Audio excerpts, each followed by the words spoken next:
Developer option की all settings को manage कैसे करते हैं, आज की इस वीडियो में मैं आपको बताऊंगा। अगर आप अपने एंड्रॉइड फोन की डेवलपर सेटिंग के बारे में डिटेल में जानना चाहते हैं तो आज की ये वीडियो आपके लिए ही है। गाइस, अपने फोन में डेवलपर ऑप्शन का यूज करने के लिए सबसे पहले आपको डेवलपर ऑप्शन को ऑन करना होगा। इसके लिए अपने फोन की सेटिंग्स में आपको अबाउट डिवाइस ऑप्शन मिलेगा, इस पर आपको क्लिक करना है। अबाउट डिवाइस सेक्शन में वर्जन ऑप्शन पर क्लिक करना है। इसके बाद यहाँ पर वर्जन नंबर या बिल्ड नंबर ऑप्शन आपको मिलेगा, इस पर आपको 7 बार टैप करना है। इसके बाद आपके फोन में डेवलपर ऑप्शन ऑन हो जाएगा। इसके बाद आप यहाँ से बैक आएंगे और सेटिंग पेज में सिस्टम एंड अपडेट्स ऑप्शन पर क्लिक करेंगे तो यहाँ पर डेवलपर ऑप्शन आपको मिल जाएगा। अब आप डेवलपर ऑप्शन पर क्लिक करके इसके सभी फीचर्स को कस्टमाइज कर सकते हैं। यहाँ पर सबसे पहला ऑप्शन आपको डेवलपर ऑप्शन मिलेगा, जिसे डिसेबल करके आप फिर से इस फीचर को टर्न ऑफ कर सकते हैं। डिसेबल करने के बाद यहाँ से आप बैक आ जाएंगे तो फिर से आपके फोन में डेवलपर ऑप्शन हाइड हो जाएगा, जिसे फिर से इनेबल करने के लिए आपको वर्जन ऑप्शन पर 7 बार टैप करना होगा। यहाँ पर रहते हुए आप फिर से इस डेवलपर ऑप्शन को ऑन भी कर सकते हैं। इसके बाद सेकंड ऑप्शन आपको यहाँ पर मिलेगा मेमोरी। इस पर क्लिक करके आप अपने फोन की जो रैम है उसकी परफॉर्मेंस और यूसेज को ट्रैक कर सकते हैं। यहाँ पर आपको पता चलता है कि पिछले कुछ घंटों में आपके फोन की रैम एवरेज कितनी यूज हुई है। इससे आपको एक आइडिया मिल जाता है कि आपका फोन अपनी कैपेसिटी के अकॉर्डिंग सही से चल रहा है या नहीं। 3 आवर्स ऑप्शन सिलेक्टेड है, इसलिए यहाँ पर पिछले 3 घंटों के अकॉर्डिंग ये यहाँ पर रैम यूसेज दिखा रहा है। वैसे आप 3 आवर्स ऑप्शन पर क्लिक करके रैम ट्रैकिंग टाइम को 6 आवर, 12 आवर्स या फिर 1 डे पर सेट कर सकते हैं। इसके अलावा यहाँ पर रैम एक्सपेंशन ऑप्शन पर क्लिक करके आप अपने फोन के स्टोरेज के अकॉर्डिंग रैम को कम ज्यादा कर सकते हैं। रैम यानी कि रैंडम एक्सेस मेमोरी, यह आपके फोन की शॉर्ट टर्म मेमोरी होती है, जहां पर वो सभी एप्स और फाइल्स स्टोर होती है जिन्हें आप करंट टाइम में यूज कर रहे होते हैं। बाय डिफॉल्ट आपकी सभी एप्स और फाइल्स आपकी इंटरनल मेमोरी यानी कि रोम में सेव रहती हैं, लेकिन जैसे आप अपने फोन की कोई भी ऐप या फाइल यूज करते हैं वो आपकी रैम स्टोरेज में ऐड हो जाती हैं। अपनी रैम की परफॉर्मेंस, टोटल मेमोरी जो अभी आप यूज कर रहे हैं, एवरेज यूज और फ्री स्पेस आप यहाँ पर कभी भी चेक कर सकते हैं। इसके अलावा memory use by app option पर क्लिक करके आप ये चेक कर सकते हैं कि आपके फोन की कौन सी ऐप सही से चलने के लिए आपकी रैम का कितना हिस्सा यूज करती है। इसके बाद यहाँ पर बग रिपोर्ट ऑप्शन आपको मिलेगा, इस पर क्लिक करके आप अपने फोन की इंटरैक्टिव रिपोर्ट या फुल रिपोर्ट क्रिएट कर सकते हैं। बग रिपोर्ट एक ऐसी फाइल होती है जिसमें आपके फोन के सॉफ्टवेयर, हार्डवेयर और एप्स की पूरी हेल्थ रिपोर्ट होती है। ये एक टेक्निकल डायरी की तरह होती है जो रिकॉर्ड करती है कि फोन के अंदर कब क्या और क्यों हो रहा है।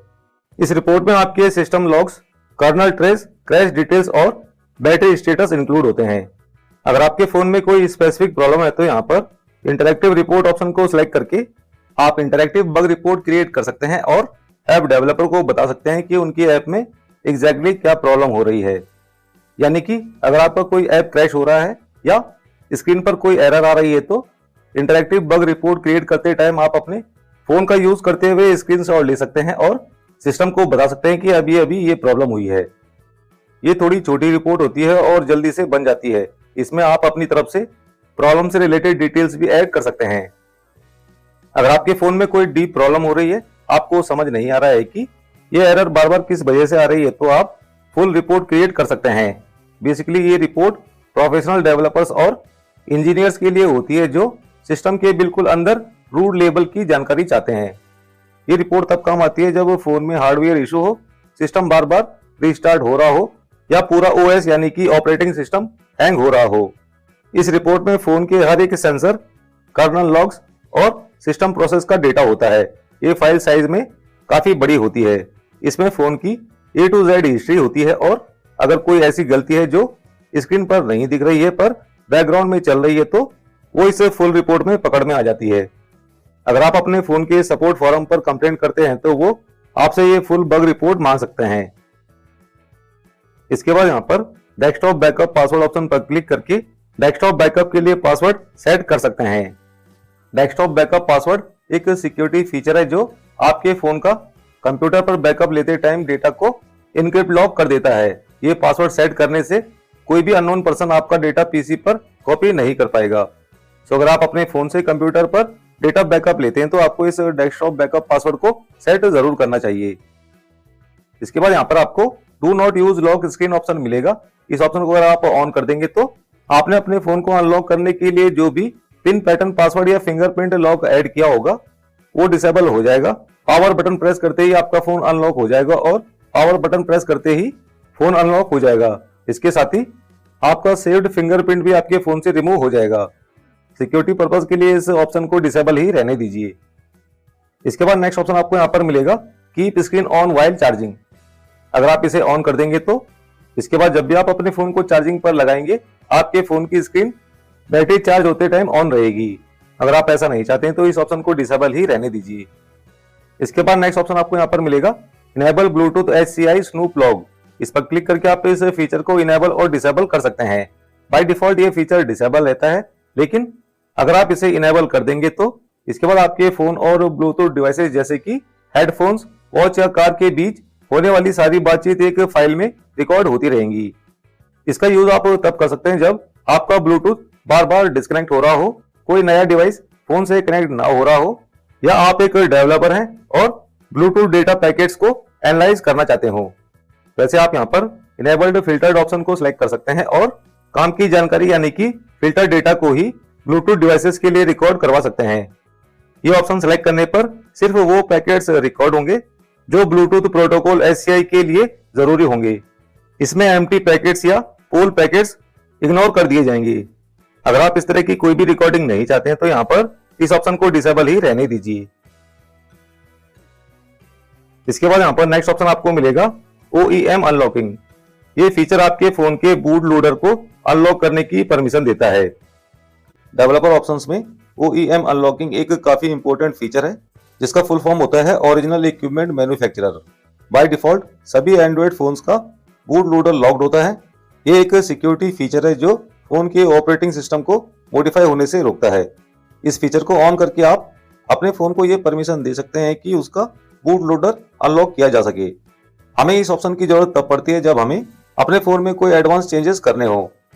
अगर आप अपने फोन का ओरिजिनल सॉफ्टवेयर हटाकर कोई नया सॉफ्टवेयर जैसे कि Lineage OS डालना चाहते हैं, फोन की सिस्टम फाइल्स का फुल एक्सेस पाना चाहते हैं, TWRP इंस्टॉल करना चाहते हैं तो आप इस ऑप्शन को ऑन कर सकते हैं। अदरवाइज इस ऑप्शन को डिसेबल ही रहने दीजिए, क्योंकि मान लीजिए अगर ये ऑप्शन ऑन है और आपका फोन चोरी हो जाता है तो चोर के लिए फोन का सॉफ्टवेयर फ्लैश करना आसान हो जाएगा। साथ ही बूट लोडर अनलॉक करने के प्रोसेस में अक्सर फोन का सारा डेटा डिलीट हो जाता है।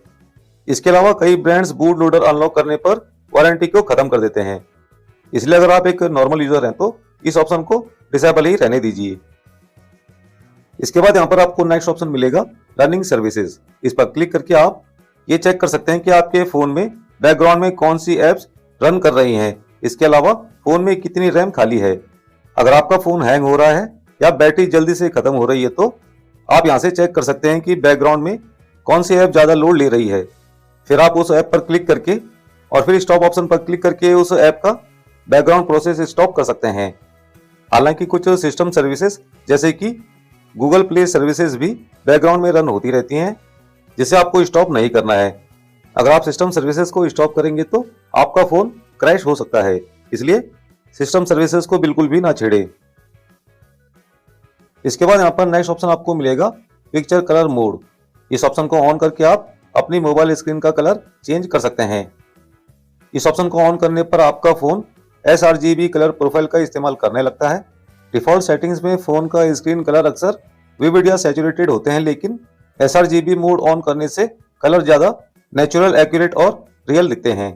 ये फीचर उन लोगों के लिए है जो फोटो या वीडियो एडिटिंग करते हैं और चाहते हैं कि उन्हें बिना किसी एक्स्ट्रा ब्राइटनेस या सैचुरेशन के बिल्कुल सही कलर दिखाई दे। अगर आपकी ऐसी कोई रिक्वायरमेंट नहीं है तो आप इस ऑप्शन को डिसेबल भी रख सकते हैं। इसके बाद नेक्स्ट ऑप्शन आपको यहाँ पर मिलेगा वेब व्यू इम्प्लीमेंटेशन। ये ऑप्शन बाय डिफॉल्ट इनेबल रहता है, जिसे आप चेंज नहीं कर सकते हैं। वेब व्यू इम्प्लीमेंटेशन एक टेक्निकल सेटिंग है जो ये डिसाइड करती है कि एप्स के अंदर वेब पेजेस या इंटरनल लिंक्स कैसे ओपन होंगे। फॉर एग्जाम्पल, जब आप फेसबुक या जीमेल के अंदर कोई लिंक ओपन करते हैं तो वो आपके डिफॉल्ट ब्राउजर में ओपन नहीं होता है, बल्कि फेसबुक या जीमेल के इन ऐप ब्राउजर में ही ओपन हो जाता है। ये जो इन ऐप ब्राउजर है या मिनी ब्राउजर है उसको ही एंड्रॉइड सिस्टम वेब व्यू कहते हैं। हालांकि इस सेटिंग से आप ये चूज कर सकते हैं कि वेब व्यू को हैंडल कौन करेगा, गूगल क्रोम या एंड्रॉइड का डिफॉल्ट सिस्टम वेब व्यू। लेकिन यहाँ पर इस ऑप्शन पर क्लिक करने पर कोई भी चेंजेस नहीं होगा, यह ऑप्शन बाय डिफॉल्ट इनेबल रहता है। इसके बाद यहाँ पर नेक्स्ट ऑप्शन दिया गया है ऑटोमेटिक सिस्टम अपडेट्स। इसे आप ऑन कर देंगे तो जब भी आपके फोन में कोई सिस्टम अपडेट आएगा तो फोन को रीस्टार्ट करने पर ऑटोमेटिकली वो न्यू सिस्टम अपडेट डाउनलोड हो जाएगा। अगर ये ऑप्शन ऑफ होगा तो आपको manually new system update download करना पड़ेगा। इसके बाद नेक्स्ट ऑप्शन दिया गया है यहाँ पर क्विक सेटिंग्स डेवलपर टाइल्स। इस पर क्लिक करके आप अपने फोन के नोटिफिकेशन पैनल सेक्शन में यहाँ से इन न्यू शॉर्टकट्स को ऐड कर सकते हैं। टॉगल बटन को डिसेबल करके आप शॉर्टकट को हटा सकते हैं और टॉगल बटन को इनेबल करके इनमें से किसी भी शॉर्टकट को नोटिफिकेशन पैनल में ऐड कर सकते हैं। इसके बाद डिबगिंग सेक्शन यहाँ पर दिया गया है। इसमें allow screen overlays on settings option को इनेबल करके सेटिंग्स ऐप के ऊपर किसी दूसरी ऐप को रन करवा सकते हैं। जैसे फेसबुक मैसेंजर का चैट हेड होता है या स्क्रीन रिकॉर्डर का फ्लोटिंग बटन सभी ऐप्स के ऊपर शो होता है, इसी तरह से सेटिंग्स ऐप के लिए भी आप इस तरह के ओवरलेज को ऑन करवा सकते हैं।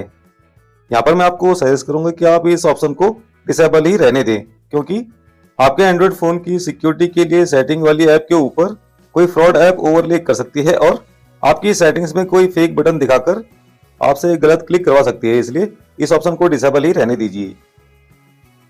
इसके बाद यहाँ पर नेक्स्ट ऑप्शन दिया गया है अलाउ मॉक मॉडेम।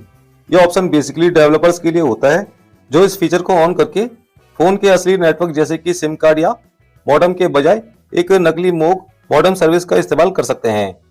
इस फीचर का यूज अलग अलग नेटवर्क कंडीशंस को टेस्ट करने के लिए किया जाता है, जैसे कि अगर फोन किसी ऐसे एरिया में हो जहां सिग्नल कम हो, पुअर सिग्नल स्ट्रेंथ हो, बिना असली सिम कार्ड के नेटवर्क रिलेटेड फीचर्स को चेक करना हो, अलग अलग तरह के नेटवर्क टाइप जैसे कि 2G, 4G या 5G पर ऐप कैसे बिहेव करेगी, ये चेक करना हो तो डेवलपर्स इस फीचर का यूज करते हैं। बाकी नॉर्मल यूजर्स के लिए इसका कोई यूज नहीं है।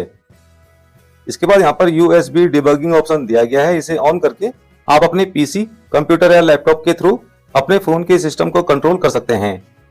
नॉर्मली जब आप अपने फोन को पीसी से कनेक्ट करते हैं तो आप सिर्फ फाइल्स, फोटो या वीडियो को ट्रांसफर कर सकते हैं, लेकिन जब आप USB डिबगिंग ऑप्शन को ऑन कर लेते हैं तो आपका पीसी आपके फोन को कमांड दे सकता है और फोन के सिस्टम लेवल तक पहुंच सकता है। अगर आप ऐप डेवलपर है, कोई ऐप बना रहे हैं तो पीसी से डायरेक्ट फोन पर ऐप इंस्टॉल करके टेस्ट कर सकते हैं। इसके अलावा पीसी से कमांड देकर फोन का डेटा बैकअप ले सकते हैं, सिस्टम ऐप्स डिलीट कर सकते हैं, फोन को रूट करने या नया सॉफ्टवेयर अपडेट करने के लिए या फोन की स्क्रीन को पीसी पर दिखाने के लिए इस फीचर को ऑन कर सकते हैं। सिक्योरिटी रीजन से हमेशा आपको इस ऑप्शन को डिसेबल रखना है, क्योंकि अगर ये ऑप्शन ऑन है और आपका फोन किसी गलत हाथों में लग गया तो वो बिना लॉक खोले आपके फोन का ऑल डेटा निकाल सकता है या फोन को रीसेट कर सकता है। इसलिए ऑन करने के बाद काम पूरा होने पर इस ऑप्शन को तुरंत बंद कर दें। इसके बाद नेक्स्ट ऑप्शन आपको यहाँ पर मिलेगा रिवॉक USB डिबगिंग ऑथराइजेशन। इस पर क्लिक करके अगर आप रिवॉक ऑप्शन पर क्लिक कर देंगे तो आपके फोन से कनेक्टेड सभी कंप्यूटर्स या लैपटॉप की लिस्ट क्लियर हो जाएगी। जब हम पहली बार अपने फोन को किसी पीसी से USB डिबगिंग के लिए कनेक्ट करते हैं तो फोन की स्क्रीन पर अलाउ USB डिबगिंग करके एक मैसेज पॉपअप होता है और जब हम always allow from this computer पर टिक करके ओके करते हैं तो फोन उस पीसी की RSA की को हमेशा के लिए याद कर लेता है। ऐसे में अगर आप यहाँ से USB डिबगिंग को रिवॉक कर देंगे तो फोन की मेमोरी से उन सभी कंप्यूटर्स की ट्रस्टेड लिस्ट डिलीट हो जाएगी। इसके बाद जब आप नेक्स्ट टाइम से वही पीसी कनेक्ट करेंगे तो आपका फोन उसे नहीं पहचानेगा और फिर से परमिशन मांगेगा। सिक्योरिटी और प्राइवेसी रीजन से आपको अपने कनेक्टेड डिवाइसेस को रिवॉक कर देना चाहिए, क्योंकि अगर आपने अपने किसी जानने वाले के पीसी या किसी पब्लिक कंप्यूटर पर फोन को कनेक्ट किया था तो फिर से वो पीसी आपके फोन को कनेक्ट कर सकता है। USB डिबगिंग को रिवॉक करने का सबसे बड़ा फायदा ये है कि मान लीजिए अगर आपका USB डिबगिंग ऑप्शन ऑन भी रह जाता है तो भी कोई अननोन पीसी आपके फोन का डेटा एक्सेस नहीं कर पाएगा। इसके बाद यहाँ पर वायरलेस डिबगिंग ऑप्शन दिया गया है।